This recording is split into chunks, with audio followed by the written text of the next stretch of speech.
This story is about a woman whose life is filled with lies from beginning to end. You will learn how the unscrupulous deceiver ends up in pursuit of big money and how many human destinies it can affect. Michelle grew up in the town of Hearst in the suburbs of Dallas, Texas. She had a younger sister, Laura. The girl's mother left home in search of a better life, so the upbringing of children was the father. It was not easy for a man to raise two daughters alone. He survived on occasional earnings at a construction site and often relied on alcohol. In search of easy money, he repeatedly thought up and implemented devious plans for profit. He would take a job at one factory or another and deliberately injure himself in order to obtain insurance money compensation. The fraud scheme worked, but not for long. With the help of CCTV cameras at one of the workplaces, the scheme was uncovered and Michelle and Laura's father was sent into custody. Michelle grew up in a world of lies, deceit, and manipulation from childhood. This was her normal life from which she wanted to escape by any means possible. But it is impossible to escape from herself because lies have already become a part of her life, and she simply did not know how to live differently. The girl dreams of growing up faster to get out of the hated poverty. At the age of 15, Michelle looks very spectacular, a petite brunette of athletic build. She attracts a lot of interest from guys both of her own and older age. Even then, Michelle realizes that with the help of her feminine power and charm, she can easily manage to manipulate any men in her environment in order to get what she wants. So in her life begins a series of love relationships with different men. At the age of 17, Michelle drops out of school and marries for the first time to 16-year-old Kenneth O'Brien. She informs the boyfriend that she is expecting a baby. Kenneth, taking full responsibility for his young wife and future child, enlists in the army. The couple moves frequently. 2 more children are born to them in this marriage. One city is replaced by another. Temporary housing of the military was not the limit of Michelle's dreams. Such a life does not suit her, and after 5 years, she leaves, naming the reason for divorce beatings and cheating on the part of her husband. Michelle returns to her native Hearst. In front of relatives and friends, she appears as a victim of domestic violence and receives the necessary support and begins to organize her life anew. After a while, she falls in love with her former classmate, Brandon. The young man is head over heels in love with Michelle and gladly accepted her 3 children. The lovers prepare for the wedding. However, on the eve of the wedding, Michelle infuriates Brandon. It turns out that the girl did not divorce her first husband. She was very afraid to talk to him about divorce because of the abuse, so she did not send the documents. With the help of a lawyer, this issue was quickly settled and the couple was able to marry in 1994. At first, family life flowed calmly and measured. Brandon was engaged in the development of his IT company, and Michelle worked as a dental assistant. But quiet family life was not the limit of Michelle's dreams. She has always needed more. She starts bringing home all sorts of dental equipment and supplies. The cash doesn't fit in her purse. Brandon suspected something wrong. Eventually, Michelle was caught stealing. It was only by luck that a trial was avoided. But Brandon's trust issues with his wife were just beginning. Responding to neighbors' reports that cars were frequently arriving at the house while he was at work, Brandon installed a tape recorder in several rooms of the house. Listening to the tape, he heard various men visiting their home throughout the day. Brandon does his own little investigation and learns that the reason for the divorce in Michelle's first marriage was her numerous infidelities, not her husband's beatings, as she told everyone. Brandon's patience broke, and he demanded a divorce. Michelle was furious that Brandon initiated the divorce, and while he was at work, she got back at him. "I had a very nice saltwater aquarium with thousands of dollars worth of fish in it," Brandon says. "She poured Comet into it and killed all the fish." But Michelle didn't stop there. Brandon also had a beloved dog named Domino. Michelle stuffed the dog with sleeping pills, which led to the death of the living creature. Michelle put Domino to sleep.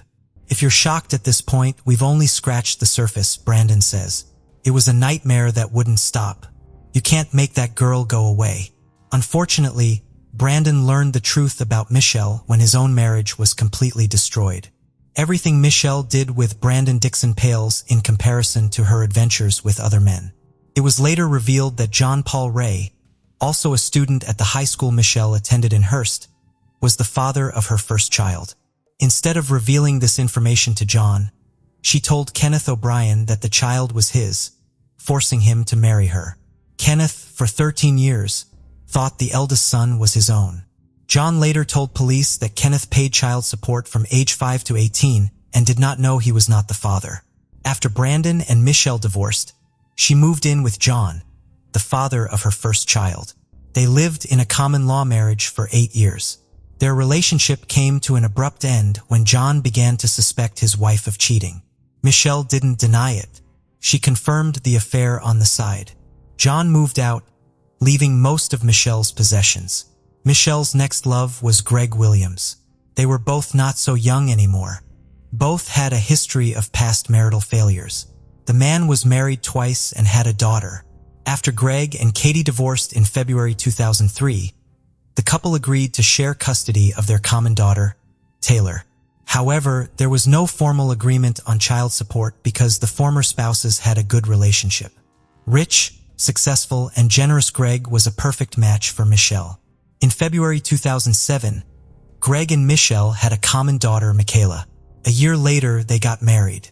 Their marriage was like the American dream. Money, children, love, it was all in abundance. Michelle seemed to have made it through the thorns to the stars and got the life she had always dreamed of. Greg Williams held his family in very high esteem. He grew up in a family with fierce principles and achieved everything on his own from an early age. He loved sports and was a martial arts black belt. In addition to his love of exercise, Greg was also a fan of guns. Both he and Michelle had guns that they kept in their home in Keller. Michelle's gun, a silver .40 caliber pistol, was kept in a safe, but Greg kept his gun, a black Lebert .45 caliber, always loaded in a case under his bedside table. The couple was determined to make their marriage a success.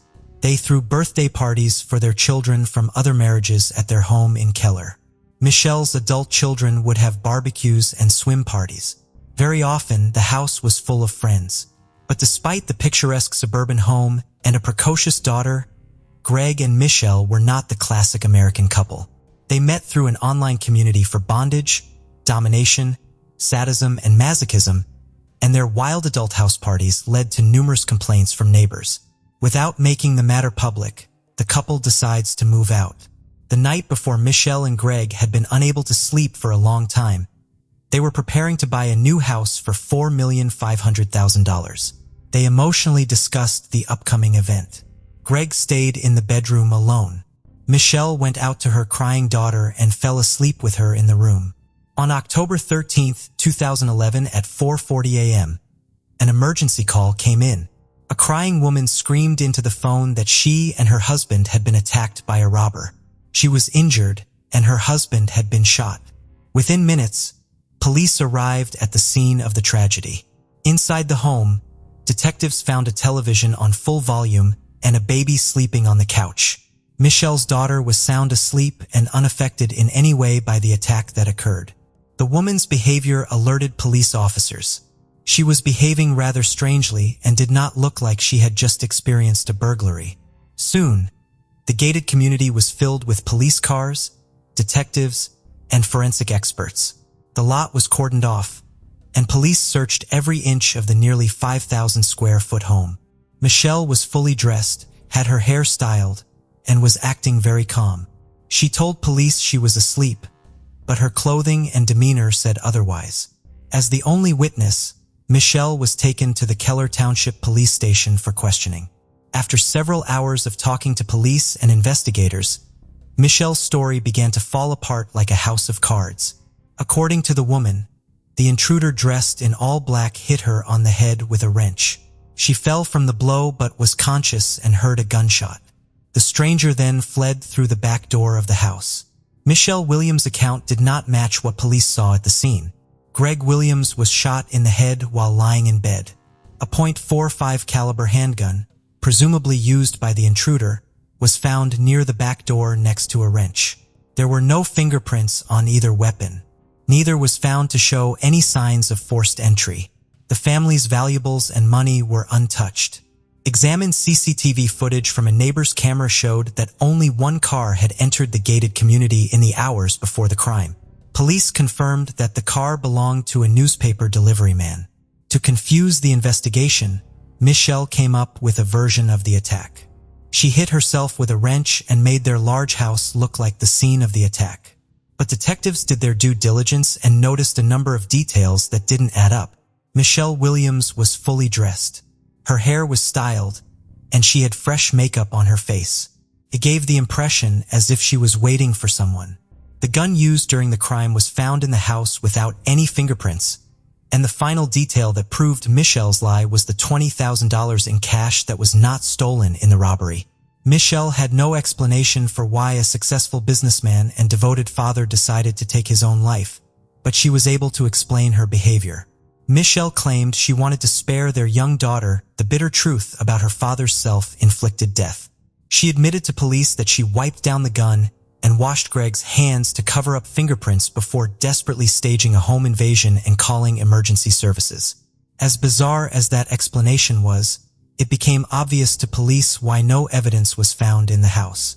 Michelle admitted to wiping the crime scene with bleach and hitting herself in the face with a wrench to present a more realistic picture of the attack. From the beginning, Keller police doubted the credibility of Michelle's testimony. But at the time, no physical evidence was presented linking her to the crime. Michelle was arrested for perjury, but was soon released home. Around 5 p.m. on the evening of her husband's murder, Michelle went to her sister Laura's home and did not mention the late Greg's name once during the evening. Michelle cried from time to time, but it didn't seem sincere, her sister Laura Cusick said when questioned by police. The morning after the tragedy, Michelle woke up in a great mood. She was beautifully dressed with her hair styled and makeup on. In high spirits, the recent widow went for breakfast at a famous restaurant that served the best pancakes with syrup. While the police were looking into the theory that Greg had taken his own life, struggling to find a motive and obtain credible evidence of it, Michelle herself presented the investigation with first a motive and then evidence of her guilt. Going through the documents from the first interrogation, the investigators were attracted by Michelle's words that she didn't care about a single penny, but her actions proved otherwise. After Greg's death, Michelle quickly begins liquidating assets from family companies and spending large sums of money. She cashes checks through Greg's IT company. The amount of checks cashed is not disclosed anywhere. In all likelihood, we are talking about a lot of money. After receiving cash from the sale of the Blueberries frozen yogurt store in Keller, Michelle made one of her biggest blunders. She went to the insurance company hoping to get a payout on Greg's life insurance policy. Michelle was the sole beneficiary on Greg's life insurance policy, which was taken out on August 12, 2011, almost exactly 2 months before he was killed. But one important fact the woman missed: according to the terms of the insurance policy, Greg's death was not an insured event because he left his life voluntarily, and at the last moment, she was denied the money. The desire to get the insured sum of $600 was the main motive for the crime. Later, another important fact of financial fraud comes to light that casts suspicion on the widow. Fictitious financial documents for a mortgage loan were used to purchase the house that Greg and Michelle had been preparing for on the eve of his death. The account numbers were intentionally changed, and the lender did not immediately notice the elaborate fraud. When Greg died, Michelle canceled a meeting with the mortgage company, and the fake account was not discussed until it caught the attention of the police. Michelle, confident of her impunity, writes a check for $18,000 to attorney Kenneth Wincorn and takes a week-long vacation to Grapevine with her children. During the 3-month investigation into Greg Williams' death, police were able to unravel his wife's web of deceit. An autopsy was performed on Greg, which proves that the man was shot from a range of 12 to 18 inches. Moreover, the toxicology examination conducted provided a report proving that Greg had a large dose of sleeping pills in his system at the time of his death. Also, the police determined that there was no assault on the house. Mrs. Williams sedated her husband and shot him from a foot away after turning up the volume on the television. Daughter Michelle, who was asleep in her room, did not hear anything. On November 3, 2011, Based on the Tarrant County Medical Examiner's report, Greg Williams's death was officially ruled a homicide. Michelle Williams was arrested on January 9th as she was on her way to a fitness center. She was charged with murder, tampering with evidence, and making a false statement to police. Michelle was both the only witness to the crime and the only suspect. Bail was set at $522,000 to be released from custody pending a court hearing, but Michelle spent a week in custody and was released on $85,000. Dressed in gym clothes, Michelle walked out of jail with a GPS monitor and under the arm of attorney Kenneth Wincorn, who was now officially representing her. Greg's first wife, Kathy, was furious when she found out that attorney Windhorn was defending Michelle. That money she paid him was part of Greg's estate, and it should never have gone to pay the legal bills of the woman who was accused of killing him.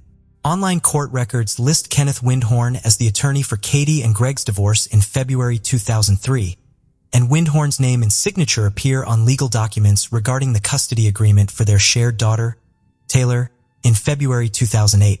However, Kenneth Wincorn's defense of collusion with Michelle Williams will be exonerated by providing evidence. The divorce was handled by his company, and he personally never represented Greg. Kenneth Wincorn said he first learned of Greg's murder from an IT company employee. It was very shocking, Wincorn says, adding that Michelle later sought his help. After her plot to cash in on Greg's death is foiled, Michelle Williams changes her name to Shelley and appears as a fitness guru hoping to start a new life. On Facebook, Shelley publicly announced her relationship with Gene Wallace, a friend of her oldest son, a man nearly 15 years younger than her. Shelley and Gene opened a fitness club in Bedford and heavily promoted it online. Armed with an ankle bracelet with a GPS tracker, Michelle spent the next few months enjoying her new boyfriend, fitness classes, and court hearings. She often appeared in court dressed for a night out on the town wearing miniskirts, knee-length boots, and deep-cut blouses. She never mourned Greg's death for a second, says Greg's ex-wife, Kathy. Rob Conover was friends with Greg Williams for more than 20 years and attended many of Michelle's hearings. He recalls how she deftly manipulated police officers at the courthouse, making them see her as an innocent woman in need of protection. On October 9, 2013, 45-year-old Michelle Williams took a plea deal with the county and pleaded guilty to tampering with evidence and deadly conduct. She will receive 18 years in prison for tampering with evidence and for deadly dangerous conduct, a third-degree felony that only exists in a few states. Although Michelle admitted that she cleaned the gun and Greg's body, the absence of her DNA at the scene raised doubts about whether the first-degree murder charge would stick. Things can go differently. Play big, win big, or lose big, Michelle said in an interview. With the plea bargain, I expect to do a couple years. And after that, I'll be out on parole. But in February 2014, Michelle Williams, in an interview, suddenly changes her testimony and says she is not guilty of the crime. The judge immediately rescinds the plea bargain and sets a date for the first trial. Opening arguments have begun in the trial of a Texas woman, dubbed by the media as Keller's Black Widow, who was accused of intentionally targeting her husband in 2011 for an insurance payoff. Michelle Williams, 45, was charged with the crime. In court, prosecutors described the crime as a clearly planned scheme of acts to profit from Greg's substantial life insurance policy. In their opening statement, prosecutors told jurors that Mrs. Williams shot her husband in the head after drugging him with sleeping pills beforehand in order to collect on his life insurance policy. The motive was money, time-tested money, greed, Assistant District Attorney Jack Strickland said in court. Although Michelle admitted that she cleaned the gun and Greg's body, the absence of her DNA at the scene raised doubts about whether the first-degree murder charge would stick. In response to an interview request, Michelle's attorney released a statement on her behalf. Attorney Kenneth Wincorn described the difficulties in the case caused by the spotlessly clean crime scene. The prosecution struggled to prove a premeditated crime, disregarding the fact that there was no DNA from the suspect. In repeated searches, cleaning products were found, but it stands to reason that Michelle's fingerprints were on them since the products were in the house where she lived and did the cleaning. If the jury concludes that Michelle tampered with evidence of Greg's death, making it look like the man had spontaneously passed away, and then cleaned up the crime scene by hiding evidence and then lying about it, she will get a life sentence. But if Michelle is sentenced as scheduled on April 21st, no jury will ever get a chance to hear the whole story and decide on the appropriate punishment. Through careful questioning of the Williams couple's friends and acquaintances, information regularly emerged about the unfavorable environment that had prevailed in their family for a long period of time. According to the studied correspondence in social networks and messengers, it was found that the couple quarreled very often, and the reason was finances. At the trial, prosecutors said that in the hours leading up to the violent death, Greg Williams argued with his wife over their finances and even slapped her for spending a large amount of money that had been set aside as a down payment on a house. But Michelle Williams' defense argued that Greg Williams had taken his own life and that the successful business owner needed his wife alive, not dead. According to defense attorney Clay Graham, Greg Williams often suffered from depression and regularly used sedatives and steroids. On the eve of the crime, he was allegedly severely depressed due to the loss of his grandmother and best friend, who ironically had taken his own life. Defense counsel told the court that when Michelle Williams found her husband dead with a self-inflicted gunshot wound, she panicked and in a fit of fear began to cover up the tragedy without realizing it. She had one goal: to protect her 4-year-old daughter from psychological trauma by hiding the truth from her. Michelle Williams never once changed herself, presenting at court hearings in different images with styled hair and manicure. At one hearing, the defendant, dressed in an off-white blouse and black vest, showed little emotion throughout most of the trial, but did not forget to wipe away tears during a presentation of photographs showing images of the body of murdered Greg Williams. The court also heard testimony from Michelle Williams' adult son, Andrew O'Brien, who said his mother Michelle Williams asked him to help frame Greg Williams' ex-wife, Kathy. She planned to blame her for Greg's death using the motive of unreconciled differences over the custody of their daughter, Taylor. But that plan was a failure from the get-go. After all, there was never any disagreement between the former spouses about the custody of their daughter, and it would have been very difficult to prove otherwise. Asked about his reaction to his mother's unusual request, 26-year-old Andrew O'Brien said he was very shocked by such a proposal and thought she was having a mental breakdown. Michelle confronted her sons at the trial when they testified against her. The jury later found Michelle guilty of felony tampering with physical evidence. According to the show, she provided false information that she was pregnant with twins, hoping to delay her sentencing. But this version was not confirmed, and the verdict was announced. Michelle's acting abilities and her natural charm, which she tried her best to demonstrate during each hearing, did not spare her from a harsh sentence. Sandwiched between a scenario in which she was a cold-blooded criminal and one in which she was portrayed as a deranged wife and mother acting on impulse, Michelle chose the latter. "He did it," she said, wrapping her arms around her head. Michelle even congratulated the detective on solving the case. "I wouldn't have gotten through the day," she said. "You've won." Even before the police admitted to doubting Michelle's story, few believed Greg had lost his life. He had too much to live for, and he knew all too well how much pain and untimely death causes. Kathy Williams believes that Michelle's relationship with Gene Wallace began when Greg was still alive and may be the elusive motive for this crime. If Greg had found out she was sleeping with her little boyfriend, he would have dumped her, and she would have gotten nothing. Katie says Greg was willing to put up with a lot, but he wasn't willing to put up with cheating. "She's ruined so many lives you can't even imagine," Brandon says. "She's a professional manipulator." If the courts had gone further and interviewed all of us, things could have gone in a different direction. Michelle was sentenced to 60 years in prison. The judge also ruled that she would have to serve a minimum of 30 years before being eligible for parole. Michelle currently remains incarcerated at Mountain View Prison in Gatesville, Texas. Michelle Williams is a felon and fraudster who is currently serving time in prison for all of her willful acts. She has never shown remorse for her actions and still refuses to take full responsibility for her crime. Before we dive in, don't forget to subscribe to our new channel, where we uncover captivating and chilling cold cases that will keep you on the edge of your seat. You won't want to miss the twists and turns we have in store. Let's continue. During the London Olympics, a young Puerto Rican boxer, Felix Verdejo Sanchez, emerged as a shining star. Heralded as a diamond, he was seen as one of the most promising athletes from his country, with predictions of future titles and gold medals. Everyone believed that this talented and driven young man would reach incredible heights in the world of sports. In 2021, Felix Verdejo's name resurfaced in the global media, but this time it was in the crime section. The story revolves around a teenage romance that grew into an obsession, ultimately leading to a horrific tragedy. This tale also highlights how the 2014 Knockout of the Year recipient, praised and promoted by two-time Olympic champion Vasyl Lomachenko, narrowly avoided a death sentence and was sentenced to life imprisonment instead. Despite overwhelming evidence in his accomplice's confession, Verdejo continues to deny any guilt. Born on May 19, 1993 in San Juan, Puerto Rico, Felix grew up in a modest, large family and had a passion for sports from an early age.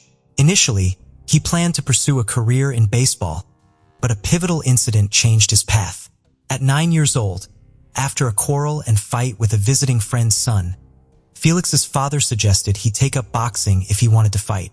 Felix fell in love with boxing from his first training session at the local gym.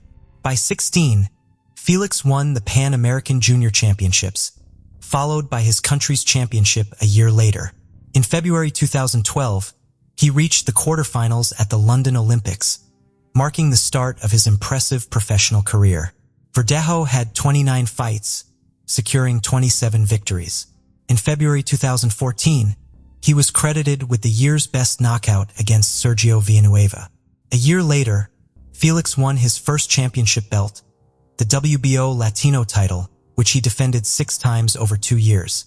His skill and talent left no doubt that he was destined for greatness in boxing history. Angela Rodriguez, born in November 1993 in San Juan, had a similar background. Her full name was Angela Marlene Rodriguez Ortiz. She grew up in a close-knit family with her parents, Jose and Kayla Rodriguez, her sister, Berlize Nicole, and her half-brother, Jonathan. Angela was outgoing, excelled in school, and loved animals, aspiring to be a veterinarian. Her sister, Berlize, was her confidant and best friend. Angela and Felix attended the same school and developed a romantic relationship in their teenage years. When Angela's parents divorced in February 2011, her mother moved to Florida, but Angela and her sister remained in San Juan, staying closely connected. At 18, the promising boxer Felix, who had already competed in the Olympics, began dating Elisa Maria Santiago Sierra, a young aspiring model. Despite being in a relationship with Elisa, Felix continued seeing his childhood friend, Angela. Angela's sister and mother knew about the affair and disapproved of it, recognizing the complexity of the situation. Elisa believed she was Felix's one true love and future wife, while Angela, aware of Felix's engagement, found herself unable to break away from him. Felix's relationships were tumultuous, marked by his rising fame and the constant attention from admirers. Despite his serious relationship with Elisa, he could not let go of Angela. This love triangle filled with deception and emotional turmoil ultimately led to a tragic conclusion. The once promising star of Puerto Rican boxing who seemed destined for greatness ended up in the criminal chronicles, his legacy forever marred by the events that unfolded in 2021. On top of that, he was her first great love. And deep down, the naive girl herself still hoped to be the one.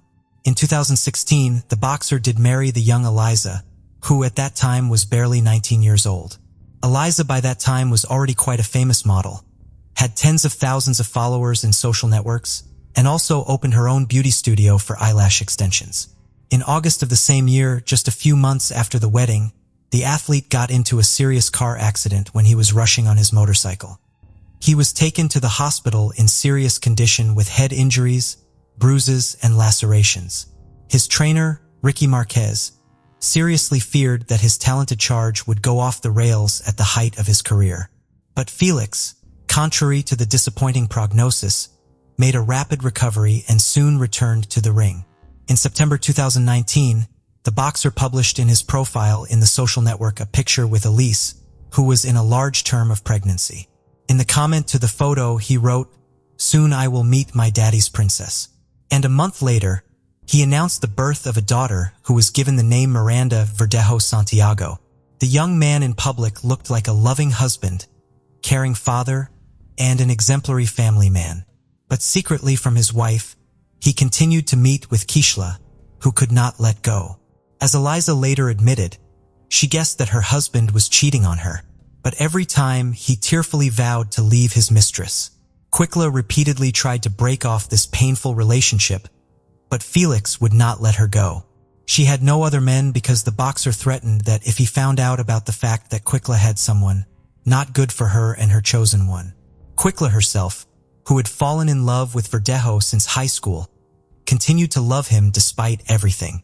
Rodriguez, as planned, connected her life with the care of animals and got a job at the Center of Veterinary Medicine and Aesthetics. Colleagues described her as conscientious, hardworking, and very responsible. She lived with 2 dogs and a cat, which she simply adored. In 2020, Eliza discovered the correspondence of her husband with several mistresses, including Quicla. The wife gave her husband a scandal and threw him out of the house, threatening that she would file for divorce and forbid him to see his daughter. Eliza's threats had an effect. In addition, in the career of the athlete at that time, there was a serious decline and unnecessary problems where he did not need. For a while, he really stopped seeing Rodriguez, but Felix still did not let her go, trying to control almost every step. Quicla. After a few months of secret visits resumed, and in April 2021, Kishla discovered that she was pregnant. She bought a rapid test at the drugstore, which only confirmed her fears. She first called her sister, who was aware of her complicated relationship with the athlete, and told her everything. It was out of the question to have an abortion because Quicla was already 27 years old, and she was ready to have a child even if she had to raise it on her own. A few days later, Quicla broke the news to the father of her child, hoping in her heart that he would accept it. But Felix was not happy, to put it mildly. He got angry and told his mistress that she should go to the doctor, and if the pregnancy is confirmed, it will be necessary to have an abortion. Naturally, Rodriguez answered him with a firm refusal, but the boxer began to threaten her and insist. Felix said that an illegitimate child will finally destroy his reputation, and this he cannot allow. After Quicla's visit to the hospital, her pregnancy was confirmed, and she now had a certificate to prove it. She called Felix and told him everything, which made him furious. Felix shouted and demanded that Quicla immediately get rid of the child, but she again responded with a categorical refusal. Then the athlete decided to go on the sly, saying that he did not believe her and wanted to personally look at the issued medical certificate. He appointed Kishla a meeting in the evening in a crowded place, which did not surprise her because they always tried not to draw attention to themselves and did not get in front of anyone. A few days before the meeting, the boxer stopped by his old friend Luis Antonio Pediais, who worked in a local machine shop and also had ties with the criminal world, selling illegal drugs. Felix briefly outlined the situation and asked him to help him get rid of his pregnant mistress. Luis had previously been in the field of vision of the police, and the prospect of being in prison scared him. But the athlete was persistent, assured that everything would go smoothly and the police will never come out on them. Besides, Felix promised him an impressive cash reward, and Luis agreed with the support of an accomplice. Felix called Quicla and told her that he wanted to meet her on the evening of April 29th to confirm her pregnancy and decide what to do next. Immediately after talking to her lover, Quicla called her sister back and told her everything. She still had hoped that Felix would accept her child and would not insist on an abortion. But Berenice, all this situation is quite alarmed. She knew that the boyfriend had threatened her sister, and she was worried that he wouldn't do anything to her. Berenice called her mother and shared her concerns, but even together, they could not dissuade Kishla from that fateful meeting. At the appointed time, Rodriguez, taking a doctor's note, arrived at the meeting in her own Kia Forte automobile. Verdejo drove there in his pickup truck, in the back of which Luis was hiding. Quicla immediately got into the athlete's car and showed him the results of the tests. He once again talked about terminating the pregnancy, but Quicla, crying again, responded with a refusal. Against this background, the couple began to quarrel violently, turning to shouting. Then Felix suddenly hit Quicla in the head with his fist, from which she immediately lost consciousness. Until Quicla regained consciousness, Felix took a syringe with a large dose of illegal substances hidden in the glove compartment of the car, which Luis had obtained at his request, and injected Quicla. Then, together with his accomplice, they carried her to the back of the car where there were already prepared pieces of wire and a concrete block. The men tied Rodriguez up, attached the load, and then covered her with a tarp so that no one would accidentally see anything. Felix then returned to the pickup truck while his accomplice got behind the wheel of Quicla's vehicle. Together, they drove to the bridge over the San Jose Lagoon. It was virtually deserted at night, and the men, making sure no one could see them, threw Quicla, still alive, into the water. Afterward, however, they decided to fire a few test shots in pursuit, using the firearms they had brought with them so as not to leave the victim any chance. Having finished the massacre, each of the perpetrators went home.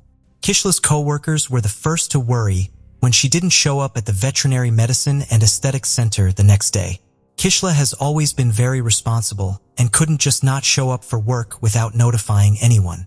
Since she didn't answer the phone, it was decided to contact her sister to find out what happened. After several unsuccessful attempts to contact her sister, she went to her house.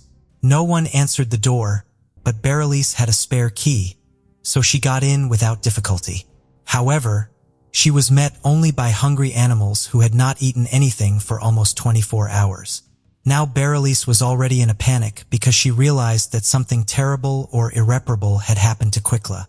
She immediately called her mother and told her everything, and then reported to the police about her suspicions and threats to her sister. She also called Felix, but he claimed that he had spent the previous evening and night at home with his family and had not gone to any meeting. The missing girl's mother took the first flight from Florida to San Juan. She thought that her lover might have taken her daughter to a private clinic and paid for her to have an abortion without her consent. Kayla didn't even want to think about the fact that Kishlo was no longer alive. The first thing to do was to question the missing girl's neighbors and co-workers, but they didn't notice anything suspicious and couldn't provide the investigation with any useful information. In parallel, messages about the disappearance of Rodriguez were posted on popular social networks with requests to respond to those who know anything about her fate or current whereabouts. The case quickly received wide publicity, and when it became known that the missing girl was in a long-term relationship with a famous athlete and was expecting a child from him, reporters literally lined up to interview any of Rodriguez's family members. The relatives did not hold anything back and spoke out about their suspicions, among other things, blaming Felix for the incident. On April 30th, Kishla's car was found abandoned on the east side of the city with her documents and personal belongings inside. No signs of struggle were found in the interior, giving a faint hope of finding its owner alive. On May 1st, a passerby strolling on the bridge over the lagoon saw a strange shape resembling a human body in the shallow water. He reported his discovery to the police, who soon recovered from the water the body of a young woman, presumably the same one the whole city had been looking for several days. Members of the Rodriguez family, who arrived to identify the body, hoped to the last that it was not Quicla, but their hopes were not realized. The body had been in the water for several days and changed a lot, but the girl was immediately identified by a remarkable tattoo on her arm. When news of the gruesome discovery hit the press, the residents of the city revolted and began to go out to spontaneous rallies, demanding punishment for those responsible. The same day, Verdejo was detained and taken to the police station for questioning, but the athlete categorically denied his involvement and claimed that on the night of Kishla's disappearance, he was at home with his family. As there was nothing to charge him, Felix was released on his own recognizance.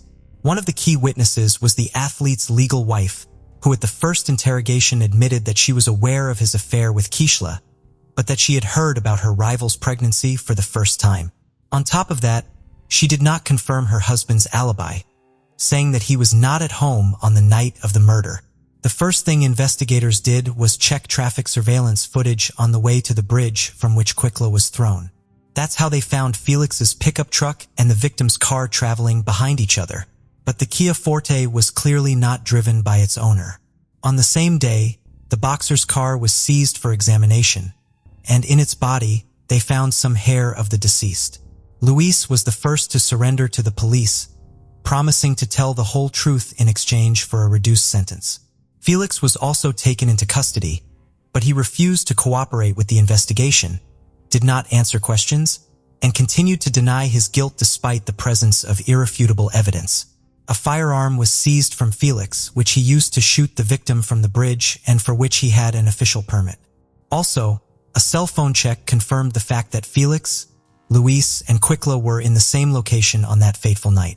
Quicla's final farewell was on May 8th, and the funeral ceremony was all over the national news.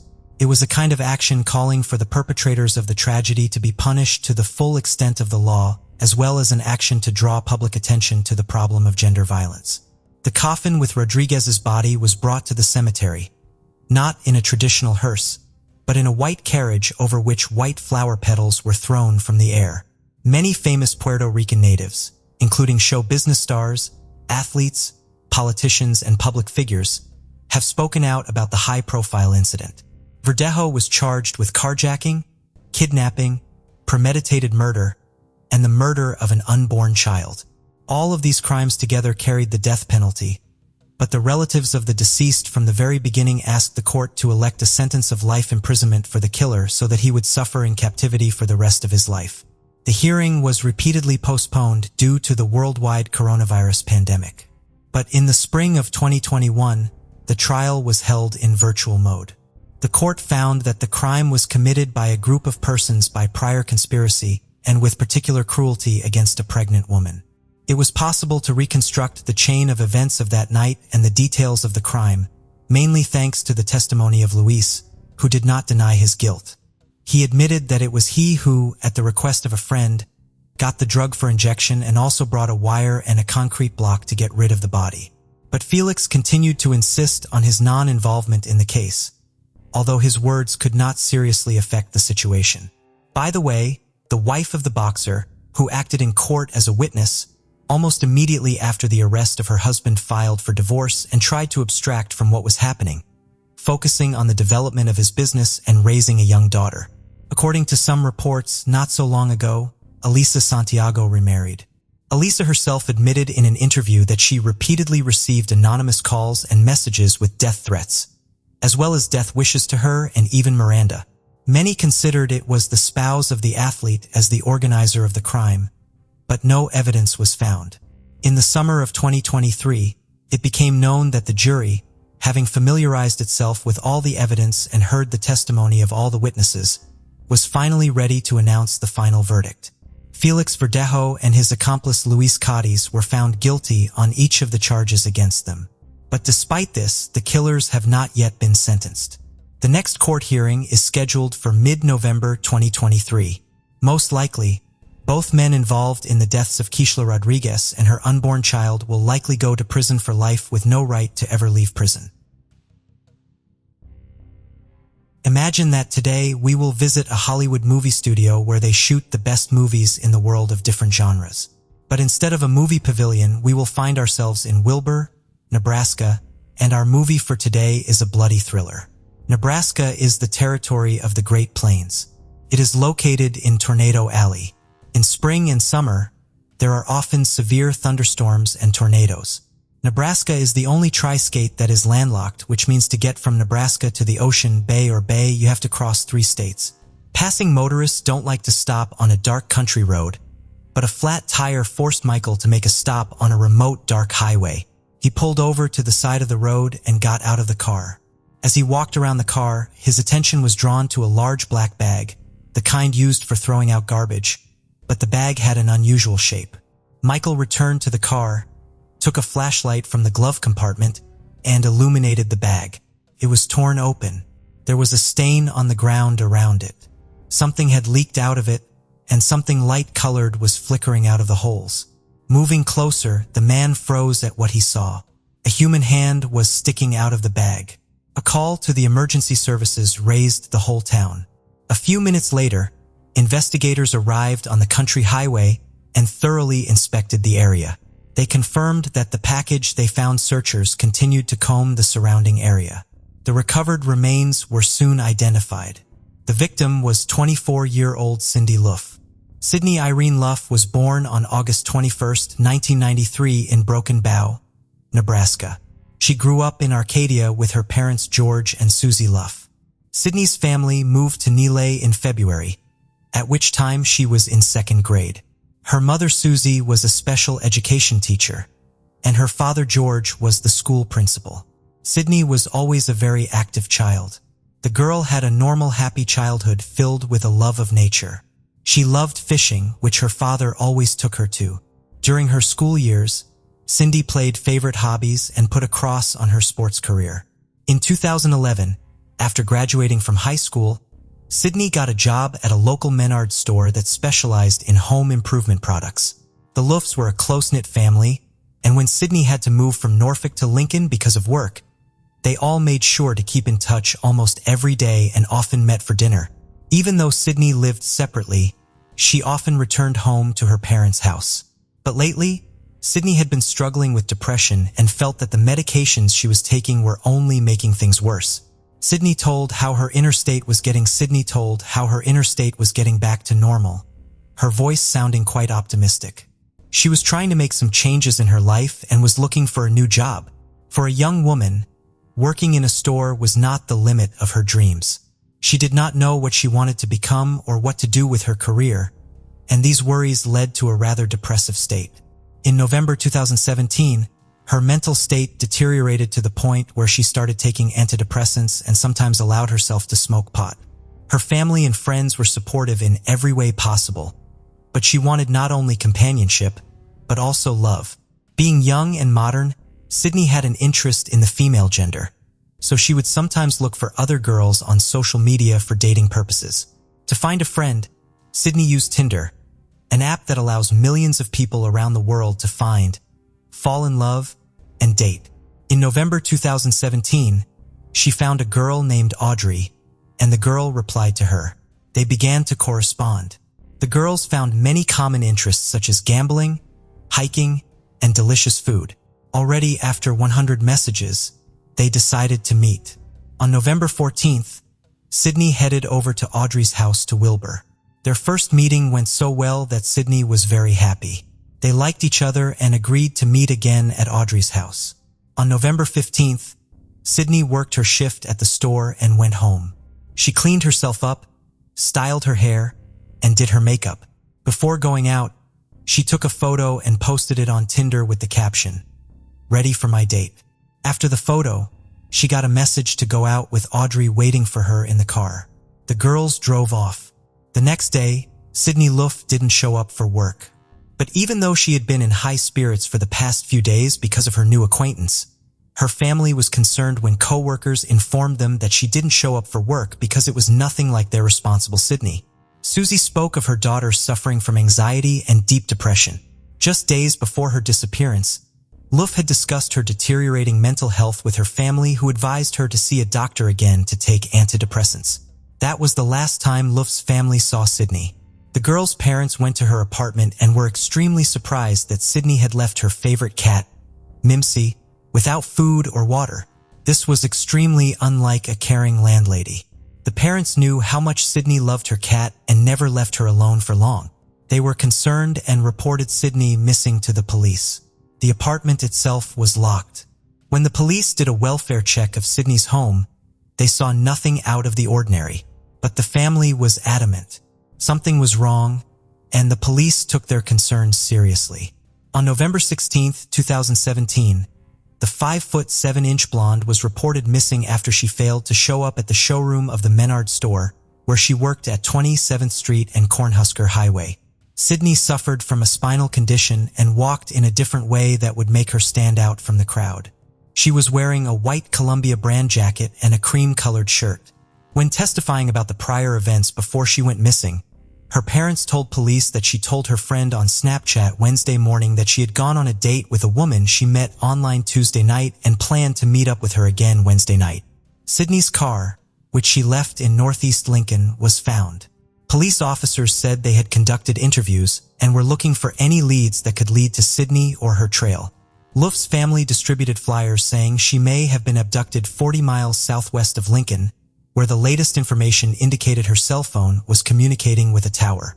The flyer also noted that there was no activity in her bank account and that her cell phone was turned off the night she disappeared.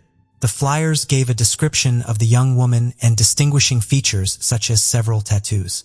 One on her arm with the words, "Everything will be great someday," a yin-yang sign under her elbow, and the word "believe" on her wrist.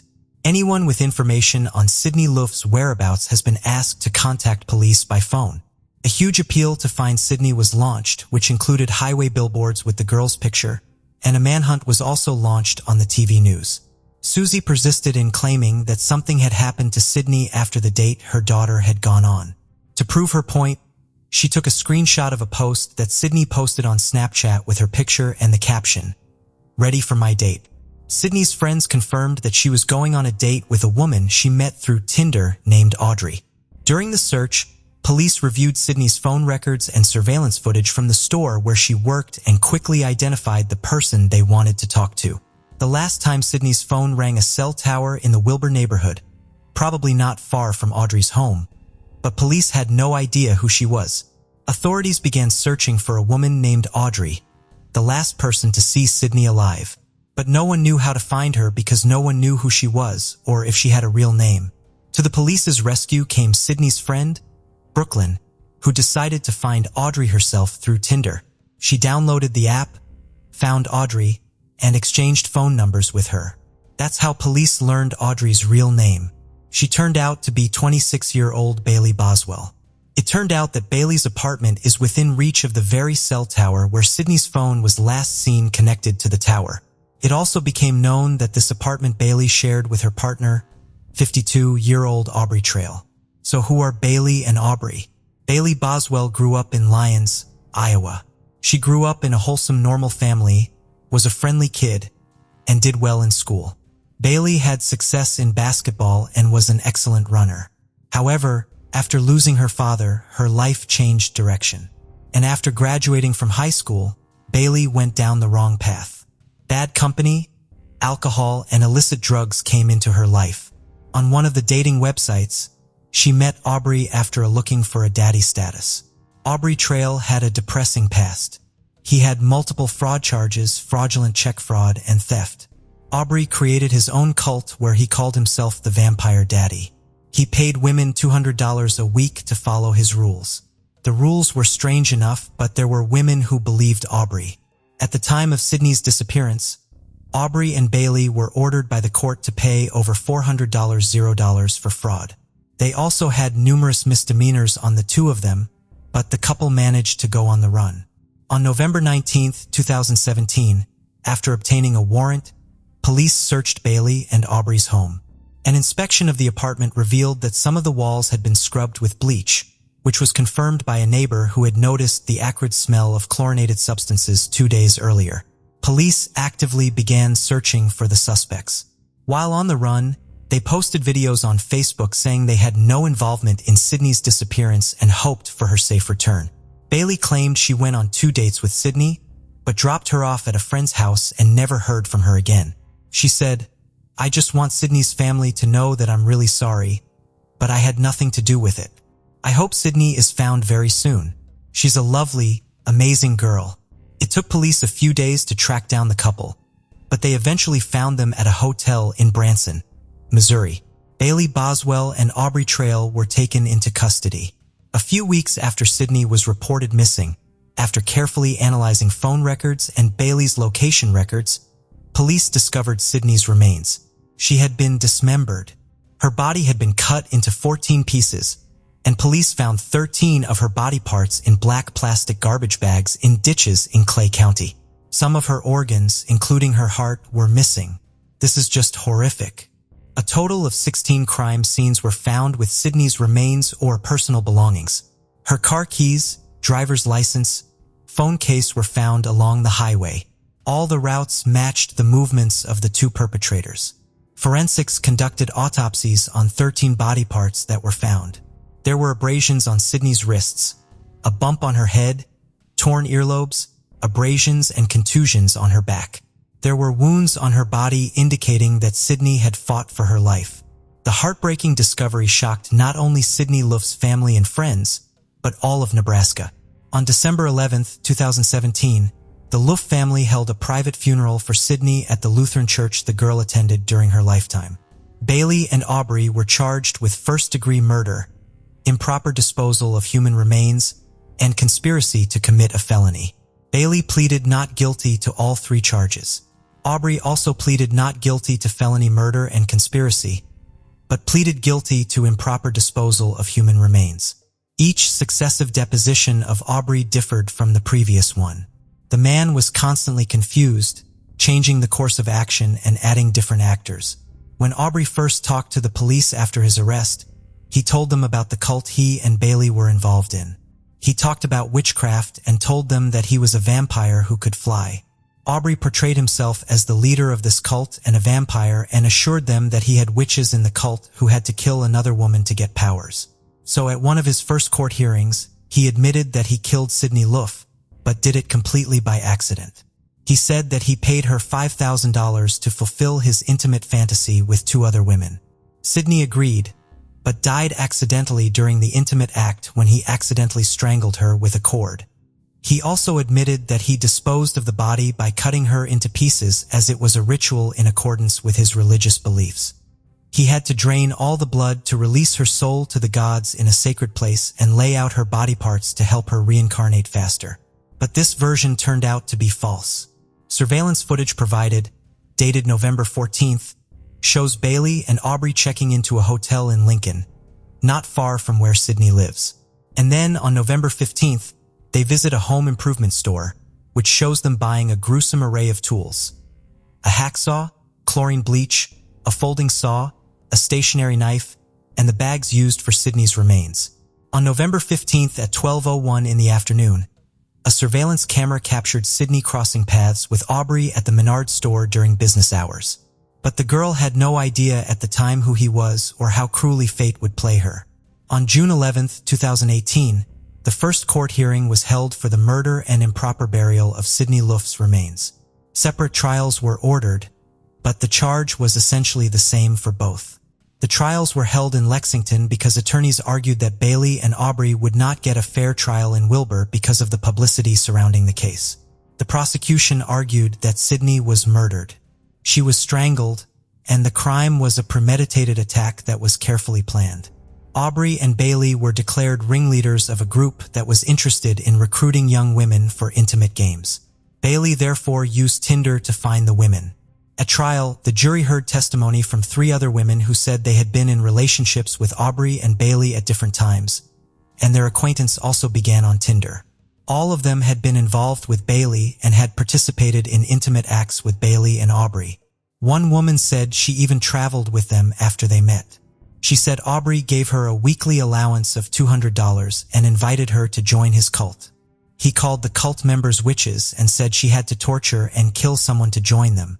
She testified that Bailey was called a witch queen. Another woman testified that Bailey talked in great detail about breaking her fingers and her desire to dismember the body. She'd like to talk about torture. All 3 women who testified made it clear that both Bailey and Aubrey were involved in all the talk about torture and the crime. It is quite strange that in our modern world, there are still people who believe in the horrors of exorcism and try to assure the rest of us that they do. Talking about the investigation and the evidence obtained, the prosecution reconstructed the picture of what happened on the tragic evening of November 15, 2017. Sydney was getting ready for a date with a woman she had known for a couple days. They texted on Tinder, and Bailey picked Sydney up from her apartment. They went for a ride in Bailey's car. After a while, the car stopped at Bailey's house where Sydney was lured into the apartment. There, Bailey and Aubrey pounced on her as soon as she went inside and strangled her with an extension cord on the living room floor. The apartment was then thoroughly cleaned out by Bailey and Aubrey, a part the prosecution alleged was also pre-planned. They then cut Sydney into pieces and dumped her remains in Clay County the next day, November 16th. The court heard from their landlord, Jennifer Call, who testified that on November 16th, as soon as she drove into the garage, she smelled chlorine and the odor intensified when she entered the house. According to the medical examiner's testimony, Sydney's death was ruled a homicide, and the cause of death was asphyxiation. Toxicology reports indicated that Sydney had antidepressants in her system. The court learned that in addition to the missing organs, the part of Sydney's body that was not found was her upper left arm, the part just above the elbow and below the shoulder. Prosecutors had demanded the death penalty for both criminals, and the case would be retried if the sentence was unjust. But Aubrey, once again, denied involvement in the occult and pleaded guilty only to improperly burying the remains. At one point during Aubrey's trial, he shouted that Bailey had nothing to do with Sydney's death. "Bailey is innocent. Damn you all." He then slashed his throat 3 times with a razor blade. He survived and was remanded into custody until he made a full recovery. After that, he did not attend court for several weeks. The next time he entered the courtroom was during the defense phase and only when he was scheduled to testify. When he was brought into court, he smirked and told the judge, "I'll be good." It is unusual for a defendant to testify at his own trial. Usually, defense attorneys advise the defendant not to testify because it may cause more problems for him on cross-examination. Some reveal too much. Some can't answer questions straightforwardly, and some are hostile to attorneys asking questions, which creates a bad impression for jurors. But this was not unusual in Aubrey's case, as he had many interactions with police after his arrest. He had given the police his version of events, and at trial he wanted to change his story. Therefore, the court needed to hear his new version of events. He decided to skip the rest of the trial and only returned for the last hearing with his horrible scars clearly visible when he testified in his defense. Aubrey Trail took the stand and shocked his attorneys by admitting that he had previously lied to authorities and his own legal team about the death of Sydney Loof. In a new version of the testimony he gave, he admitted that they met with Sydney in March 2017, and he paid her to participate in his illegal activities because she needed the money. He said they did not keep in touch. But in November 2017, Bailey wanted to rekindle their relationship, and she contacted Sydney again. Sydney needed money, and Aubrey said that's why he was in Menards that day, November 15th. He offered her $5,000 to be part of his antique gang. The 3 of them ended up engaging in an intimate act later that night, and Sydney accidentally choked to death because of the extension cord they used in their games. "I don't know if Sydney had a seizure or something, but that's when she stopped breathing," said Aubrey. He told the court that there was no ritual involved in cutting up Sydney's body, and all the talk of witches, vampires, and blood-sucking was simply not true. He confessed that he only dismembered her because he couldn't put her body in the car. He said he panicked and dumped her body in the Clay County field as soon as dawn broke on the morning of November 16th. When asked why he didn't seek help if her death was accidental, he said no one would believe him. Aubrey admitted to disposing of Sydney's body, but claimed her death was accidental when they used an extension cord during their games. At Bailey's trial, she admitted to nothing. In fact, her attorneys argued that she was also victimized by Aubrey. Her attorney told the court that when she met Aubrey, she was a vulnerable young woman. At the time, she was living alone, working as a waitress in Princeton, Missouri. The defense argued that Bailey had nothing to do with either Sydney's death or the disposition of her remains, but that again proved to be false. The cell detailed analysis of her phone and location records that the police were able to find all of Sydney's remains. The court also learned that it was Bailey who contacted Sydney and arranged to meet her. She was the one who drove to Sydney's duplex to pick her up on the evening of November 15th.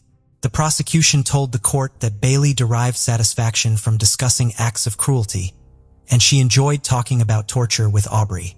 Evidence was presented at trial proving a planned crime. On the day Sydney was killed, Aubrey and Bailey were together at a store where they bought tools, including a hacksaw, scissors, and a box cutter from Home Depot. Around noon that day, Bailey sent Sydney a text message asking how her day was going. Phone records and surveillance footage show that Bailey was in the Menards parking lot with Aubrey when she sent that text message on Tinder. And although Sydney worked at Menards, it appears she was unaware that Bailey was there. A few hours later, Bailey sent Sydney another message on Tinder, alerting her that she was at her apartment and ready to pick her up soon. Phone records indicate that instead of going on a date, as Sydney believed, they went to the apartment where Bailey and Aubrey lived. Bailey's attorney, Todd Lancaster, argued that as to Bailey, the evidence showed that Bailey was guilty of purchasing bleach and garbage bags to use to dispose of Sydney's body, and as such, she could be charged with aiding and abetting the improper disposal of human remains. On November 8, 2021, Bailey Boswell was sentenced to life in prison. The Loof family had been seeking justice for 3 years, mourning and longing for their Sydney, and they awaited a judgment that gave them comfort. On July 11, 2019, it took a jury less than 3 hours to find Aubrey Trail guilty of premeditated conspiracy to commit first-degree murder and improper burial of human remains. The 3-judge panel called his crime cold and calculated. In a second phase of the trial to determine whether he should be executed, county prosecutors kept their promise and secured the death penalty for Aubrey Trail. Thus, on June 9, 2021, Aubrey Trail was executed by lethal injection. Erin Davis went missing from her home in Nicholson, Mississippi on June 22, 2002. Before her disappearance, her sister-in-law had dropped Erin off at her home. However, she returned the next day. Erin was nowhere to be found. All that her sister-in-law found was Erin's 2 small children, age 2 and 4, and Erin's purse. At the time of her disappearance, she was also said to be 7 months pregnant. No traces of Erin were ever found when investigators started searching for her in February 2002. In February 2019, the Harrison County Sheriff's Department would receive some additional information prompting them to obtain a cadaver dog to search an area near West Hobachita Creek on Henley Field McNeil Road. The cadaver dog would alert to the presence of remains in 2 different locations, 75 feet apart. They would then request the assistance of Southern Mississippi's Anthropology Department. With the help of 8 graduate students, they would use rakes and shovels to remove small amounts of dirt and also test for variances in the soil. However, they were not optimistic because this area is very well known for flooding 5 to 6 times per year. By the end of the additional investigation, no remains were found. The case still remains a mystery to this day. 17-year-old Angela Freeman was last seen around 1 a.m. at a local Pizza Hut in Petal, Mississippi on September 10, 1993. The next day, her car was found abandoned at the Old Monet Bridge in Perry County, Mississippi. Angela's keys and purse were missing. It is rumored that Angela was 4 to 5 months pregnant at the time. In addition, her on-again, off-again boyfriend was reported to be acting very strangely on the morning of her disappearance. The first crucial hours after her disappearance were wasted by the rural sheriff department that was untrained in proper investigation and were sure that Angela was just a runaway. One example of an adequate investigation is the fact that investigators actually had Angela's mother drive the car to her home instead of the car being sent for further investigation. In addition, the sheriff at the time refused to use cadaver dogs or drag the river. A puddle of fluid seen near the car was brushed off by police as being transmission fluid from a log truck. It wasn't until 4 days later that cadaver dogs were brought in and the area near her car and the nearby water was searched. The cadaver dogs went straight to the spot of fluid found near the car, which was later determined to be her blood. That same day, the dogs found a napkin with traces of Angela's DNA and makeup smeared, as if she had been crying and wiped her face. The napkin was found in the woods nearby. The dogs also found both her shoes nearby. It was later discovered that the car actually contained drops of Angela's blood inside and outside. The police had not dusted the car for fingerprints or looked for blood before having her mother take the car away. Angela's friends reported that on several occasions Angela and her friends had hung out under the Monon Bridge, and it was said that Angela was always creeped out by the area and ready to leave before anyone else. This case, nearly 30 years later, has continued to be unsolved and Angela's body has never been found. On February 4, 1986, 17-year-old high school student Shandra May's disappearance shook the small community of Pea Ridge, Mississippi. Shandra attended Leak Academy and was just a few months short of graduating. She worked part-time at a local McDonald's. On the evening of her disappearance, work was slow. It was cold, rainy, and damp, causing people to stay home and not venture out. As a result, by 7:24 p.m., Shandra had clocked out due to the slow customer traffic. Eager to get in the hours, she stayed around the restaurant hoping that business would pick up and she could clock back in. At 7:40 p.m., she gave up and decided to leave. Before leaving, she used the restaurant phone and called her mother to let her know she was on her way home. Shandra's mother became worried when enough time had passed for her to make the trip home from Forest. Soon after, she opened the door of her home and was faced with a disheartening sight. Her daughter's car was parked on the road less than 100 yards from the house. A check of the car revealed no signs of Shandra. Her purse and belongings remained inside, but her driver's license was missing. Relatives moved the car from the spot to the house, contaminating foot traffic. Found inside the car was a receipt for a Valentine's card that was purchased from a local TG&Y store. Witnesses also reported seeing her purchasing the oversized Valentine's card that evening. It is speculated that the card was bought for her boyfriend at the time, a 19-year-old from Edinburgh, Mississippi. Local law enforcement was involved in the search and, eventually, state and FBI investigators were brought in. One big issue with the investigation is the site where the car was parked was never treated as a crime scene and therefore lots of evidence was most likely missed. 3 weeks later, on the morning of February 26th near the town of Bolton, Mississippi, an off-duty fireman came across something floating in the waters of Baker Creek. Authorities removed black plastic garbage bags. Inside were the battered remains of Shandra, 80 miles from her home and in an area where the remains of others had also been found over the years. The medical examiner found that she had been bound and gagged with packing tape and hit in the head with a heavy object. The cause of death was strangulation. The examiner estimated that Shandra had lived for as much as 17 to 19 days and that her body had possibly only been in the water for 3 to 5 days after her death. There was also some speculation that her body may have been refrigerated for some period of time, which would mean that the time she was alive may have been even shorter than originally projected. Many leads on her death followed, and each only led to a dead end. After all these years, the identity of Shandra's vicious killer remains a mystery. On August 21, 1989, 17-year-old Norman Ladner left his family's country store to go hunting on their 122-acre farm. Norman was an experienced outdoorsman and often spent his spare time exploring his family's land. Norman always returned to the family store between 7 and 7:30 p.m. without fail. When he didn't return later this particular night, his parents began searching their property along with a few friends. Everyone thought he had gotten lost or maybe injured. No one expected what they would find in those woods on that fateful night. Norman's father stumbled upon his son's body laying beneath a tree with a gunshot wound in his temple. Initially, authorities speculated the death was a horrible accident. Perhaps the teenager had jumped down from the tree and fell, making his rifle go off. The family was then shocked when the coroner labeled his death a suicide. Nothing about it made sense. If it were a suicide, why was there a large gash on the top of his head? The sheriff refused to discuss any scenarios besides suicide with the boy's parents. The police never processed the scene as a crime scene. They didn't find a bullet. They didn't look for a bullet. The father would later find one on his own. Norman's gun was never tested or fingerprinted. The teen's wallet with $140 cash was missing. The parents repeatedly tried to get the sheriff to reopen the case, but he flat out refused.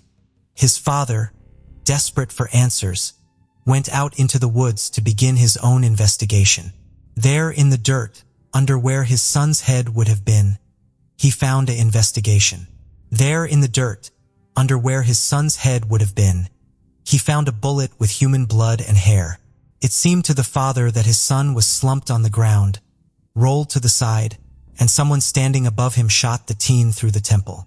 The bullet then traveled through the hair and skull and buried into the dirt.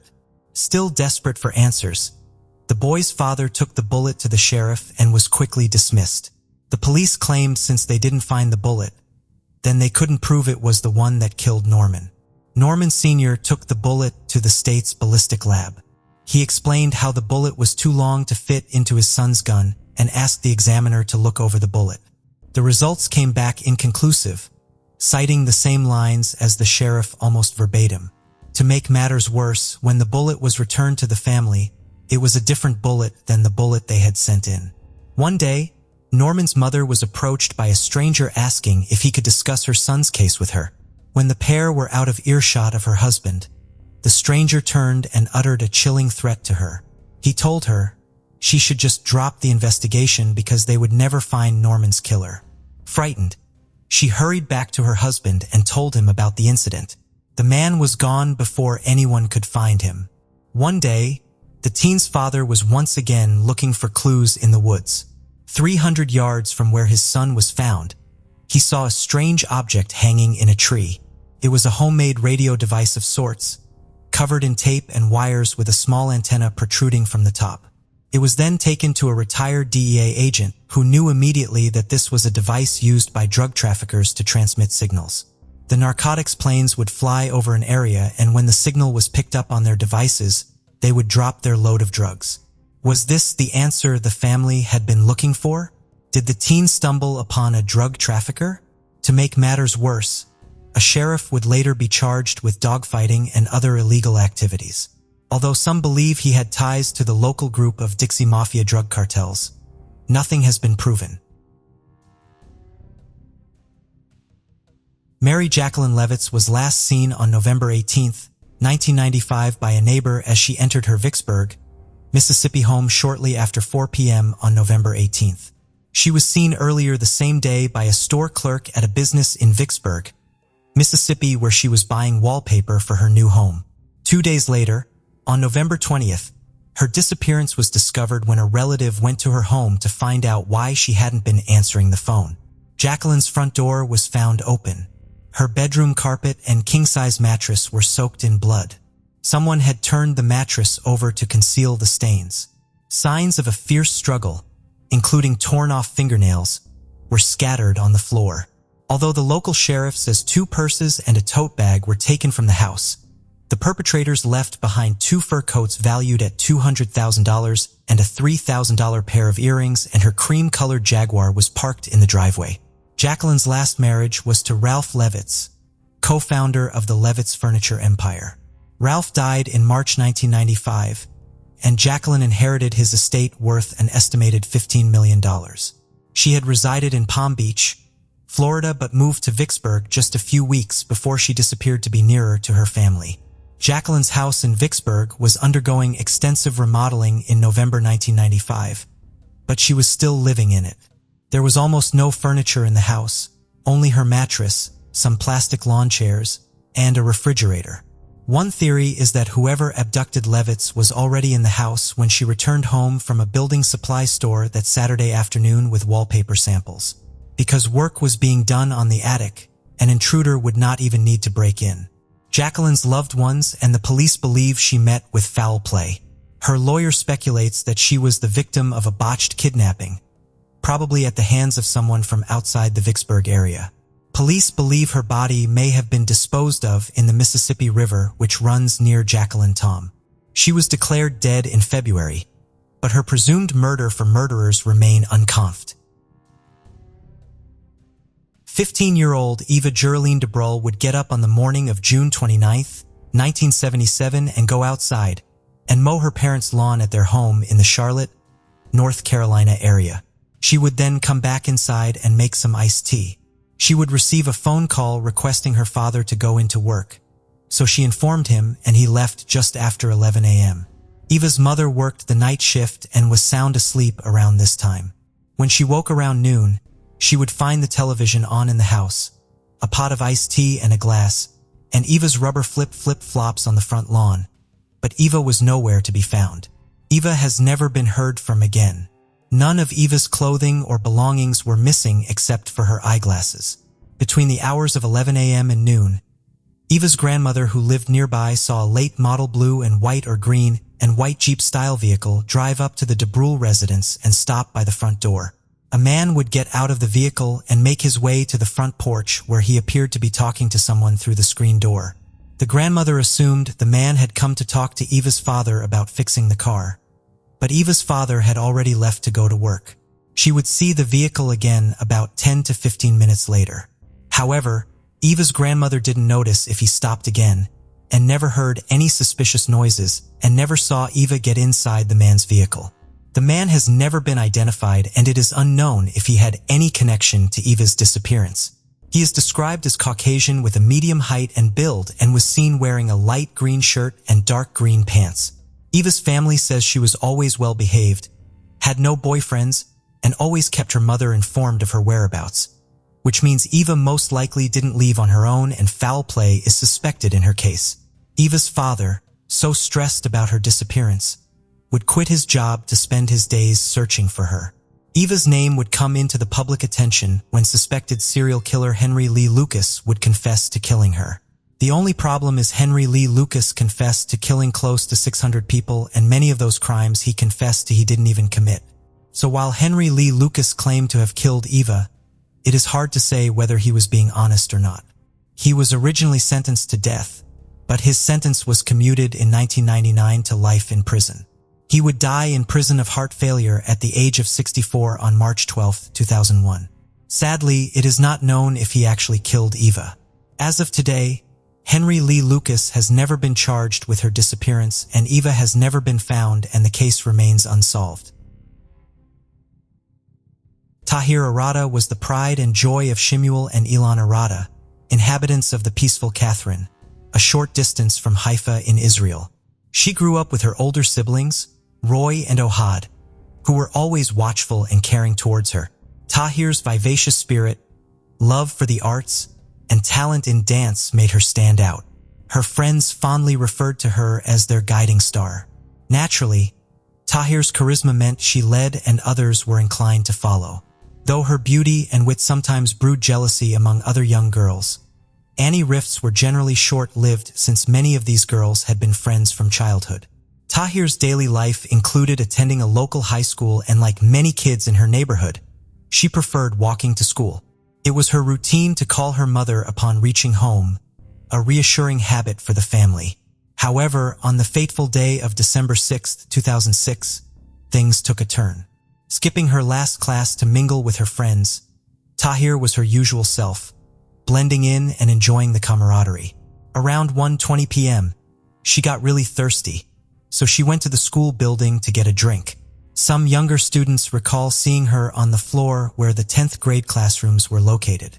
However, at night, when the usual call didn't come that evening, her mother grew anxious. Initially dismissing it as a simple delay or a visit to a friend's house, worry soon set in when Tahir was nowhere to be found. Her family tried calling her many times on her phone, but she didn't pick up. This made them worry and feel very sad. Delana's motherly instincts screamed that something was wrong. Without a second thought, she mobilized a search party made up of relatives, friends, acquaintances, and even strangers, all rallying to find Tahir. Shemuel, in sheer desperation, joined the search, navigating through the cold, dark streets. The level of distress and panic among Tahir's family was palpable. Nobody had seen her since she went into the school earlier, so the police were quickly sent to the school to start looking for her. At around 7 p.m., a group mainly comprising the Rada family's close circle ventured into the school. They searched through the dark hallways and rooms until they got to the girls' restroom for 10th graders. There, they found something unsettling. One of the restroom stalls had its door locked.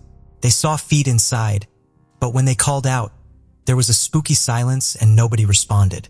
They used a nearby stall to help them look over, and what they saw was beyond belief. Tahir was lying there, not alive, and it was clear that something terrible had happened to her. The walls and floor showed signs of something really scary. She had injuries that were proof of a violent attack, and it was clear that her last moments were filled with fear. The shocking discovery deeply shocked the whole community. Shimon, who was in a lot of pain, couldn't get close to the crime scene because of how horrifying it was. Tahir's brother was so upset that he had to be held back. Everyone in the community was really upset and angry. They couldn't understand how something so terrible could happen in a place where children were supposed to be safe. Parents were worried about their kids' safety and talked about whether it was safe to send them back to school. For a while, the school became a place where a crime had happened and all the normal classes and activities had to stop. People were confused because the police were searching in a wider area instead of concentrating on the school, which is what the locals thought they would do. The police were talking to people to find out where Tahir had last been. 2 people who knew her said they saw her go up the school stairs by herself without anyone following her. Many students reported being in the restroom around the same time frame as Tahir, with several pointing out peculiar occurrences. In the span of 40 minutes, an estimated 10 to 12 girls used the restroom. Yet, the police chose to interview only a handful. What struck investigators as particularly odd was how amidst this constant traffic, no one seemed to have witnessed or heard the violent act that took Tahir's life. Some students noted anomalies, like the presence of an unfamiliar girl with curly hair. One of Tahir's friends, who was confident she knew most of the student body, couldn't recall seeing this girl either before or after that day. Although the mystery girl wore a school shirt, she was perceived as a new student. A specific student claimed to have observed 2 sets of feet in the stall where Tahir was later found.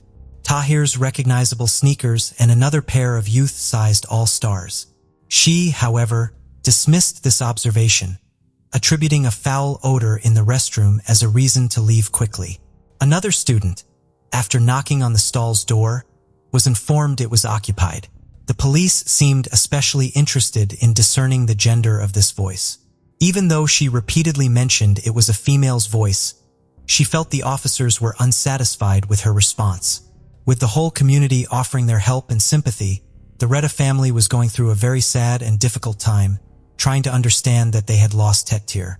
Haim Sadovsky, a private investigator, was really moved by Tahir's case, especially because his own daughter was the same age as Tahir. He got in touch with the Rada family and offered to use his skills to help them. They were thankful and told him everything they could. Ilana mentioned a peculiar observation. When a group of Tahir's friends visited to offer condolences, 2 girls seemed to be having a secretive conversation, prompting Yolanda to think they might be withholding crucial information. Haim investigated further, finding numerous inconsistencies in their police statements. Interestingly, one of Tahir's classmates went to look for her bag in class but didn't find it strange that Tahir wasn't there. Another classmate mentioned that Tahir seemed unusually distant during her favorite class, theater.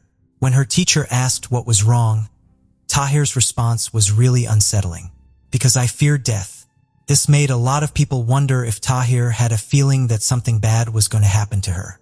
When they looked into it more, Tahir's friends shared a really disturbing story. They talked about an 18-year-old from Tiberias named Avi who seemed to be fixated on Tahir. He kept calling and texting her a lot, and he even made a really scary threat. He said he would harm her if she didn't agree to be in a romantic relationship with him. Avi made Tahir even more anxious by insisting on meeting her, and when she said no, he threatened her with harm again. But upon police investigation, there was no evidence to corroborate any interactions between Tahir and this supposed stalker, Avi. This brought up an important question. Why would Tahir's friends come up with such a story? Could it be a way to distract from something else? Haim Sadovsky, during his investigation, reasoned that the extreme violence inflicted upon Tahir didn't seem characteristic of an adult assailant. An adult wouldn't need to exert such brutality to overpower a young girl. He postulated that the culprits were likely 2 individuals, roughly Tahir's age and stature. Aside from the 2 girls who were previously suspected, there was another person Tahir knew who caught their attention. This girl was similar to Tahir in terms of looks and intelligence, but they had a noticeable dislike for each other. Tahir had told her mom about her concerns regarding this person at the beginning of the school year. What's interesting is that this girl left town not long after Tahir's death, and when the authorities asked her about students leaving town, she avoided giving a straight answer. Despite initial suspicions pointing towards Tahir's classmates, the investigation did not yield any DNA, fingerprints, or shoe imprints as evidence. Authorities then shifted their focus to a gardener employed at the school. His presence in the teacher's lounge on the fateful day, combined with his seemingly disoriented demeanor, as noted by the school psychologist, made him a person of interest. But the school's gardener had a strong alibi that made it hard for the police to connect him to the crime. Even though the psychologist's statement seemed believable, the police were stuck with a lot of uncertainties and not enough answers. Then, in a surprising turn of events, the investigation started looking at someone else who looked very much like the school's gardener. This led investigators to believe that the school psychologist could have mistakenly identified the two. Roman Zadarov, a construction worker at the school, found himself under the investigative lens shortly after Tahir's murder. A recent immigrant from Ukraine, Zadarov had relocated to Israel 2 years prior and was earning a living through miscellaneous construction jobs. He had met his wife, Olga, back in Ukraine, and the two were high school sweethearts. His family made the move to Israel, where he was then employed as a handyman for a contractor. Due to visa restrictions, Zadarov wasn't legally allowed to work, so he was compensated in cash. At his wife's urging, Zadarov had initiated the process of acquiring Israeli citizenship during the time of his arrest. He wasn't fluent in Hebrew and mostly communicated in Russian. The police's suspicion was aroused when Zadarov revealed that he had discarded the clothes he wore on the day of Tahir's murder. During the long hours of his interrogation, while denying any involvement in the crime, investigators scoured his residence. They unearthed pornographic content on his computer, which, upon closer inspection, involved young but legally aged women. Further amplifying suspicion was Zadarov's collection of knives, especially given the nature of Tahir's injuries. Zadarov's detention was based on the circumstantial evidence of the knives and the school psychologist's potentially mistaken testimony. Adding to the tension was the media's reporting of unverified information, claims that Zadarov's DNA matched that found at the crime scene. This, however, was not accurate. While DNA samples were indeed sent to the U.S. for testing, the results were pending. The interrogation tactics took a contentious turn. Authorities missiled Zadarov, stating that his DNA was present at the crime scene in an attempt to extract a confession. Although Zadarov initially resisted, he was pressured into thinking the evidence was undeniable. He speculated that perhaps he inadvertently stepped in blood he had noticed in the school's male restroom, thus explaining any potential trace. After this grueling questioning, he was placed in a holding cell, suggesting further developments in the case were imminent. Something surprising happened. Zadarov's cellmate turned out to be working with the police. They promised him a lot of money and even more if he could get Zadarov to admit to the crime. But Zadarov didn't give in. He kept saying he didn't do it, especially because he had just become a father and didn't want to lose his family. But after more than a week, the informant tried a different approach. He made Zadarov believe that the evidence against him was really strong and his best chance to get a shorter prison sentence would be to admit to a lesser crime like manslaughter. That way, he might spend less time in jail. Under significant pressure and with the informant's guidance, Zadarov was led to believe that he might have acted in a fit of uncontrollable rage, a side effect of feeling marginalized as an immigrant in Israel. Zadarov started doubting his own memory, pondering over past incidents where he acted out and later had no recollection of the event. Eventually, he mused, maybe I did kill her. If everything points towards me, perhaps I did it. Yet, inconsistencies remained. Zadarov recalled working late on the day of Tahir's murder and wasn't covered in any blood. His discarded trousers, which had been a point of suspicion, were thrown away due to their uncomfortable fit, not any purported bloodstains. Without Zadarov knowing, his talks in the prison cell were being recorded. Taking advantage of Zadarov's growing uncertainty, the investigators convinced him to act out what happened during the crime of the school, and they recorded everything on video. The authorities thought this was the proof they needed. Later, in a press conference, they said they had caught Tahir's killer and suggested that a small argument over cigarettes had made Zadora react violently. However, Tahir's family and friends challenged this narrative. They desired more concrete forensic evidence. They felt in their core that Zadarov wasn't the actual perpetrator. Their skepticism was compounded by the police's claim regarding the cigarette altercation. Tahir was known to detest smoking and was unlikely to insult anyone, especially someone older than her. Tahir's mother, Leah Rada, was persistent in her belief that the real killer came from Tahir's circle of friends. Over the years, she gathered information, growing increasingly convinced that there were unsettling dynamics within Tahir's close group of friends leading up to her tragic death. Alana, while digging deeper into the school's culture, found some disturbing information. She thought that a lot of students might be part of a satanic group, and she started thinking that Tahir's death could have been a part of a ritual. As the investigation continued, Roman Zadorov's wife got in touch with their legal team. After they did their own investigation, they came to the conclusion that Zadorov was being blamed for something he didn't do and had been manipulated into confessing. Satcharov quickly recanted his confession, yet remained incarcerated awaiting his trial, which commenced on July 2, 2007. The prosecution's narrative took a dramatic turn. They suggested that traumatic childhood experiences from Ukraine were triggered when Zadora began working at a school, leading to an explosive reaction when provoked by the students. They also misleadingly stated that DNA evidence tied Zadorov to the crime scene, even though the results from the U.S. had not been received. The defense, however, dismantled the prosecution's claims one by one.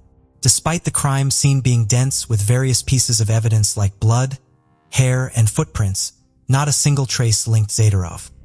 His residence was scored extensively, even his washing machine, but yielded no ties to the crime. 3 hairs on Tahir's body matched 3 different individuals, none being Zadorov. 60 fingerprints found at the site didn't match him either. Moreover, Zadorov's timeline for the day provided him with a reliable alibi. His whereabouts were confirmed by various people at different times, ensuring he was nowhere near the crime scene during the estimated time of Tahir's death. The prosecution relied a lot on Zadorov's confession, even though it had many mistakes. When they reenacted the crime, it didn't match up, and it seemed like the police were telling him what to say. They said Zadorov knew things only the real killer would know, but the defense argued that the investigators actually told him all those exclusive details. When Zadorov was asked to show how certain parts of the crime happened, he kept getting it wrong, and the officers had to help him until his answers matched the evidence. Furthermore, the nature of Tahir's injuries suggested they were inflicted by a left-handed individual, while Zadorov was right-handed. The multiple inconsistencies in Zadorov's confession raised significant doubts about its authenticity and the integrity of the investigation. Zadorov's confession had a lot of inconsistencies, and the defense team pointed them out clearly. He said he used a knife with a smooth blade, but the forensic evidence showed that the weapon had a serrated edge. To make things more confusing, during the reenactment of the school, Zadorov took the officers to the wrong restroom. The actual crime scene was easy to spot because there was still crime scene tape there, which was a pretty big mistake. Also, when Zadorov showed how he escaped from the restroom cubicle, it didn't match the evidence at the crime scene. He said he jumped over the cubicle door, but the footprints suggested that the killer climbed over the neighboring cubicle instead. Prosecutors argued that a bloody footprint at the scene matched Zadorov's specific shoe brand. However, this claim lost weight given that no blood was found on his actual shoes. Considering the violent nature of the crime, it seemed improbable that he could be present in the cubicle without his shoes being splattered with blood. Despite these glaring inconsistencies and the lack of concrete evidence linking him to the crime, Zadorov was found guilty and handed a life sentence. The court labeled his statements as deceitful, adding charges of obstructing a police after the trial. Tahir's mother initially believed Zadorov was the perpetrator, swayed by his confession and the supposed footprint evidence. Yet, in the ensuing months, her conviction wavered. Leah Rada soon went public with her distrust in the legal system and voiced suspicions towards students at Tahir school, even suggesting a satanic ritual might be involved. Refusing to accept the verdict, Zadorov's defense team remained undeterred in their pursuit of justice. Further muddying the case's credibility was a scandal involving the presiding judge, who later resigned due to charges of indecent offenses against minors. Public sentiment started to shift towards Zadorov, with many voicing their support for his innocence and demanding justice for Tahir. In 2016, a documentary, Shadow of Truth, spotlighted the case and introduced a harrowing confession from an anonymous individual. He recounted a chilling admission from his ex-girlfriend, referred to as AK, who confessed to Tahir's murder. This former student of the same high school confessed to wearing the school's uniform, lying in wait, and killing Tahir in a ritualistic manner. This confession eerily aligned with earlier police testimonies from a student. X's backstory further darkened this narrative. She had a traumatic childhood, which included witnessing extreme violence and being concealed in a wolf's corpse for warmth. These experiences led her to have disturbing fantasies about violence and blood to the point where she became obsessed with them. After Tahir's murder, Ake supposedly told her lover all the gruesome details of the crime, even showing them her blood-soaked clothes and the murder weapon. She went into great detail about what she did and what happened afterward, and it strangely matched what investigators had already found. Bringing back these unsettling claims and stories only added to the complexity and uncertainty of the case. In the dark aftermath of Tahir's murder, AK stayed close to the lifeless body, hiding until it was safe to leave. She managed to slip away without anyone noticing, changing out of her blood-stained clothes and getting clean ones before making her escape. Once she got home, she cleaned herself up and disappeared from everyone's radar. Roman Zadorov's defense team was eager to probe deeper into the account relayed by AK's ex-boyfriend. They subjected him to 3 lie detector tests, all of which he passed without any signs of deceit.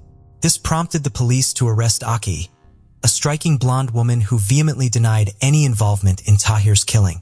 Aki shifted the blame to her former lover, accusing him of both harboring bloody fantasies and physically assaulting her. Things took a really unsettling turn when AK, who was on house arrest, tried to harm her current boyfriend. When he rejected her, an intoxicated AK threatened him with a piece of broken glass. Luckily, people nearby stopped her from carrying out the attack. When the police arrested her, AK suddenly had a scary change of heart and confirmed the horrifying things her ex-boyfriend had told them before. Even though AK was found unfit to go to trial for the attempted murder and was sent to a mental health facility, no formal charges were filed against her. On the other hand, her ex-boyfriend had to deal with charges of obstructing justice and indecent assault while he was in prison. While he was behind bars, the authorities made him a proposition. If he took back what he had said about AK's involvement in Tahir's murder, they would drop his charges. He strongly and dramatically refused, even threatening to take his own life while insisting that AKA was responsible for Tahir's tragic death. The tragic murder of Tahir Rada not only took away a young, promising life but also shattered the lives of those who loved her. The passing of Shandra Rada, Tahir's father, in January 2016 further added to the family's anguish. During Shandra's final farewell, Alana Rita's heart-wrenching words, calling Shandra a king soon to be reunited with his queen, Tahir, underlined the depths of her pain. And, amidst her own overwhelming grief, she expressed her own yearning to join them. Yet, the story continued to unfold. The discovery of new forensic evidence in 2018 threw a wrench into the case's perceived conclusions. The matching DNA of a hair found on Tahir's body to the man who had earlier made revelations about 8K muddied the waters even more. It raised pressing questions. Was he the true perpetrator, or had he been speaking the truth throughout? His proximity to AKA during a murder and the fact that criminals often immerse themselves in investigations added layers of complexity. In 2019, Zadorov's attorney Yuram Halevi filed a request with the Supreme Court for a trial, claiming the existence of a lot of new evidence that proves unequivocally that Zadorov did not murder the deceased and could not have murdered the deceased. In a dramatic ruling and perhaps the most famous murder case in Israeli history, Roman Zadorov was acquitted on March 2023 of the February 2006 murder of a 13-year-old schoolgirl that horrified the nation in a retrial that overturned previous convictions that saw him serve more than a decade behind bars after being sentenced to life. The panel of 3 judges at the Nazareth District Court announced a 2-1 decision to exonerate Zadorov, who burst into tears and later said, "The truth triumphed. I am happy. I was confined to my home. Now I will take my children for a stroll." Judges Asher Kula and Danny Sarfati acquitted Zadorov, while the third judge, Tamir Nissim Shai, ruled that he was guilty. The verdict is some 700 pages long. A representative of the state prosecutors in the case said her team would study the verdict and then decide whether to appeal the acquittal to the Supreme Court. At the end of the verdict reading, Judge Kula turned to Alana Rada, the victim's mother. "We tried to solve the mystery, but it is possible that Tahir took her secret to the grave," he said.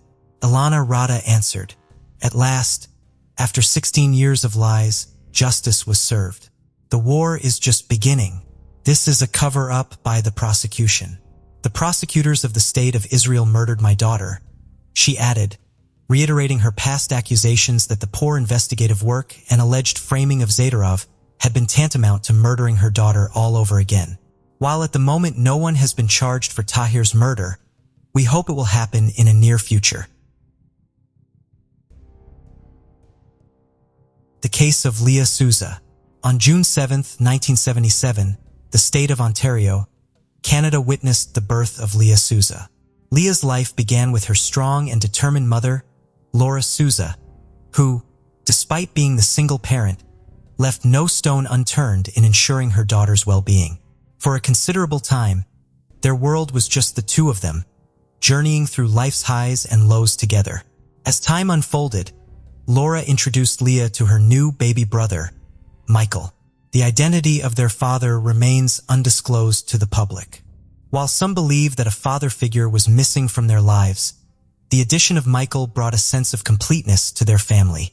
Living in Cumberland Beach, Ontario, a quaint region about 2 hours away from Toronto, the Souzas had a humble abode with a combined living and kitchen area and a single bedroom. But this didn't deter Leah's spirit. She grew into a radiant young girl with a lively sense of humor and zest for life. Leah's academic achievements and her roles as a doting sister and daughter made her family immensely proud. At the age of 13, the Souza family decided to visit Laura's sister, taking a rejuvenating 6-week summer break. With the Canadian school year commencing the Tuesday after Labor Day, they were soon back in Cumberland Beach, gearing up for the upcoming academic year. As the 1990 Labor Day weekend approached, Leah was eagerly preparing for her impending high school journey. On the night of September 1st, while she rested on the couch, Laura and baby Michael slept peacefully in the bedroom. But that tranquility was shattered when, between 1:30 and 3 a.m., an unknown individual forcibly entered their home. Initially, the intruder brutally attacked Laura, using a metal object to inflict severe head injuries. He then turned his attention to Leah, assaulting her inside the house before dragging her to the backyard for further violence. The following morning, a friend of Leah's grew concerned after failing to reach her by phone. She decided to check on her, cycling over to the Souza residence. The horrific sight she discovered was beyond comprehension. Leah's lifeless body lay in the backyard amidst a scene of devastation. The police were immediately alerted, and upon arrival, they found Laura grievously injured but alive. The silver lining amidst the tragedy was that young Michael remained untouched and unaware of the nightmare that had taken place. Laura was rushed to a Toronto-based hospital, where she spent 3 challenging weeks recuperating under tight security, fearing the perpetrator might return. The extent of her injuries required multiple surgeries, leading to the insertion of metal implants in her skull and cheek. One eye was severely damaged, resulting in lasting issues like impaired vision, dizziness, and diminished hearing. The brutal attack on Leah and her mother, who miraculously survived, profoundly shook both law enforcement and the residents of the rural community. In a place where people once led peaceful lives, leaving doors and windows open and letting children cycle freely without any fear, panic began to permeate the air. Parents became hesitant to let their children play outdoors, preferring to keep them close and in sight. Locking doors, securing windows, and keeping weapons nearby for self-defense became commonplace. In fact, out of sheer fear of a nocturnal assault, many residents started keeping a weapon or tool close to their beds. The palpable fear was evident on the faces of the community members. Investigators tirelessly worked to shed light on the events and identify potential suspects. Even though various samples were collected from the crime scene and inside the home, they couldn't find the assailant's DNA. Neither the weapon used in the crime nor the bloodied clothing the perpetrator wore during the attack was ever found. One key clue emerged: a footprint from a size 9 or 10 Nike tennis shoe made of leather. It was believed that Laura might have seen the attacker, but due to her injuries, she could not recall any events from that night. Investigators theorized that the individual who took Leah's life might have been familiar with the family and their vulnerabilities, noting their secluded living area and the absence of a male figure in the household, a single mother with an infant and a teenage daughter. Furthermore, detectives hypothesized that the attacker knew the region well, possibly being a resident or a frequent visitor, and was aware that the family was alone that particular night. One person of interest identified was Brian Timothy Elson from a nearby town. For months after Leah's tragic end, Brian took the life of 17-year-old Sandra Bannister in a place less than 13 kilometers from where the Souza family lived. While Brian denied any involvement, the police suspect he was in Cumberland Beach on the night of the assault on the Souza household. However, after questioning, he was released.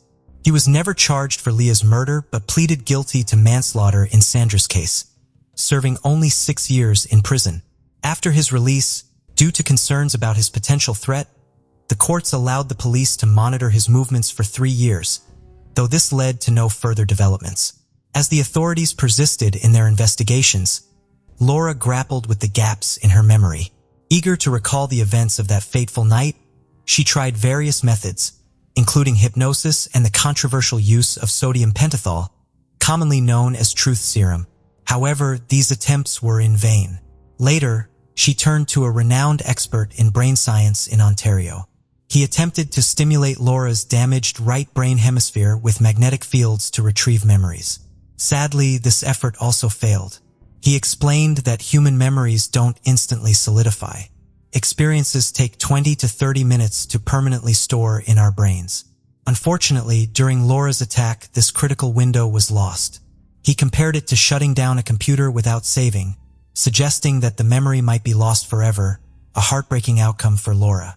In February 2008, Ontario Provincial Police launched a billboard campaign along the highway near the Souza residence, seeking new leads on Leah's case. This initiative yielded some promising testimonials. That same year, an intriguing tip led to an extensive search for the murder weapon on a wooded property in Cumberland Beach. However, the search came up empty and Leah's case remained unresolved. In 2010, marking the 20th anniversary of the crime, the news program ran a feature on Leah's case. During their investigation, they found out that Brian's grandmother, a person of significant interest in the case due to her association with another similar attack, lived on the same street as the Souza at the time of the incident. Brian was reportedly staying with her during that period. When a reporter located Brian at his home and questioned him about the assault leading to Leah's death, he denied any involvement. He claimed he was at a party in another town that night where 60 witnesses could confirm his alibi. Over the decades since the murder, more than 1,500 people have been interviewed by the police. The quest for answers in Leah's tragic case continues. On one occasion, Laura spoke to the media, expressing her growing concerns that the case might never be solved. However, she maintained hope that one day she would come to know what transpired and why. The grieving mother pleaded with the community not to forget her daughter. Even though she couldn't remember the events of that fateful night, the haunting memories continued to torment her, and she wasn't the only one scared by the tragic events of the summer night in 1990. Officers who investigated Leah's case, along with the journalists who covered it, acknowledged the horror that continued to grip them. By 2020, an investigator of the Ontario Provincial Police, the last in a series of investigators who had been on the case since Labor Day 1990, described the brutality as off the charts. He stated that both mother and daughter, deep in sleep, stood no chance against the attacker as they were ambushed and severely beaten. At that point, he revealed that the police believed a pipe or an iron wrench might have been the weapon used by the assailant. Yet, they held back further investigative details to avoid jeopardizing the case. Regrettably, as the years since Leah's assault and the severe injuries inflicted on her mother Laura passed, the mystery of that night remained unsolved.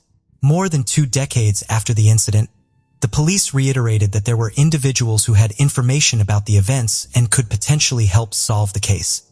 Despite a reward offer of $50,000 for information leading to the arrest and conviction of the perpetrator, that crucial piece of evidence never materialized. Still, they encouraged anyone who believed they had even the slightest information to come forward. Jim Van Allen, a criminal profiler with the Ontario Provincial Police, had studied around 850 fatal assaults before retiring in 2010. He dedicated significant years of his career trying to understand the motives behind heinous crimes and how to prevent them. When discussing Leah's case, he stated that while all violent deaths are tragic, some, like Leah's, are unforgettable. To Jim, the crime scene, which looked like a dollhouse in a tidy 60-square-meter space without a basement, suggested that the attack was personal and intimate. Given that the family had only recently moved in and only locals knew they were home, he surmised that the aggressor was local and likely acted alone. In Jim's analysis, the intruder, equipped with a metal tool to break a window pane, likely had a sinister plan for the night.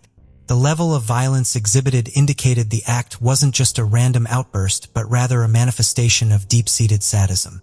Jim hypothesized that the assailant, already predisposed to violence, might have been at a personal breaking point, possibly under the influence and driven by a lifetime of resentments. He pondered if the man had a recent argument or felt particularly humiliated that day, suggesting past humiliations could have acted as a trigger for his rage. The profiler believed that the attacker might have known Laura and been interested in her. However, as a single mother, she would have been out of his league like many other women. Jim's analysis suggested that while the intruder was likely known in the community, he wasn't particularly well-liked, leading women to instinctively fear him. From Jim's assessment, while criminals typically flee their localities after committing heinous acts, he felt Leah's assailant might have remained nearby. Perhaps he cleaned his stained clothes and discarded the metallic instrument. The attacker's potential financial constraints and limited resources might have dictated this choice. Though not exceptionally astute, the culprit had the cunning to remain silent. In Jim's professional estimation, this person showed no regret for Leah's untimely death and likely felt indifferent about Laura's fortunate survival. But all these speculations and years of persistent investigation couldn't bring them any closer to the elusive perpetrator. In a twist, in 2014, Mary Rule, an ex-officer of the Ontario Provincial Police with 3 decades of service, unveiled a book named A Viable Suspect: Multiple Murders and the Limits of a Police Force in Canada's Most Noted Unsolved Mystery. Barry's narrative raised suspicions about a serial criminal, dubbed Larry Talbot in his writings, connecting him to Leah's demise and other similar incidents in southwest Ontario. A personal encounter with this man named Larry in 1971 was recounted by Barry, wherein Larry trespassed and assaulted his fiancée. This attack was thwarted by Barry, who noticed the intruder's method of entry. Breaking a rear window resembled the approach at the Souza residence. Larry, known as a traveling salesman in southwest Ontario, had his vehicle inspected, revealing a rape kit. Yet, regardless of Barry's insights into recurring patterns, Larry escaped intense scrutiny and passed away without ever being a legally recognized suspect. Even as Barry's book garnered attention, it didn't decisively resolve the cases hinting at Larry's involvement. Commemorating the 25th year of Leah's tragic end in 2015, Laura echoed sentiments of profound sorrow and exasperation, mourning the stolen potential of Leah's life. Investigators, over the years, left no stone unturned, pursuing leads, deploying multimedia investigations, revisiting evidence, and meticulously studying the comprehensive case files among the most voluminous in police records. With a belief that someone local held the key to unlocking Leah's murder mystery, the police broadcasted a plea for information, spotlighting a $50,000 reward. Leah's mother lamented that even after years, she couldn't recollect the events of that devastating night. The knowledge that clues about the identity of the assailant responsible for Leah's tragic end were locked away in her memory was tormenting. Driving past the house became a somber task for many in the community.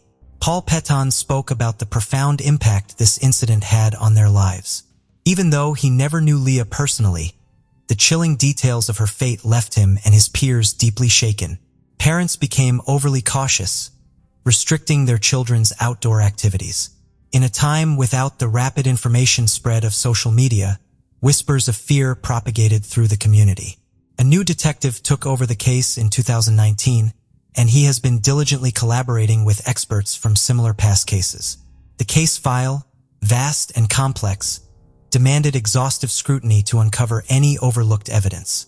Though he didn't divulge specifics on whether they believed a single individual or multiple were involved, he emphasized the continual re-examination of evidence from 1990, thanks to modern forensic methods.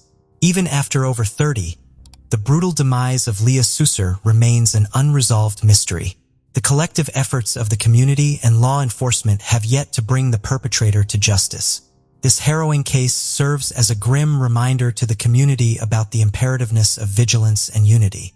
Authorities, meanwhile, are unwavering in their quest for justice. Leah's memory remains etched in the community, continually underscoring the importance of justice and safety for all. Thank you for joining us on this journey into the depths of unsolved mysteries. Cold cases not only challenge our understanding of the past, but also ignite our curiosity and determination for answers. Remember to subscribe to stay updated on our latest investigations.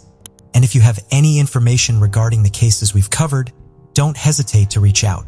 Together, we can shed light on the shadows of the past and bring closure to those who seek it. Until next time, stay vigilant, stay curious, and never stop seeking the truth.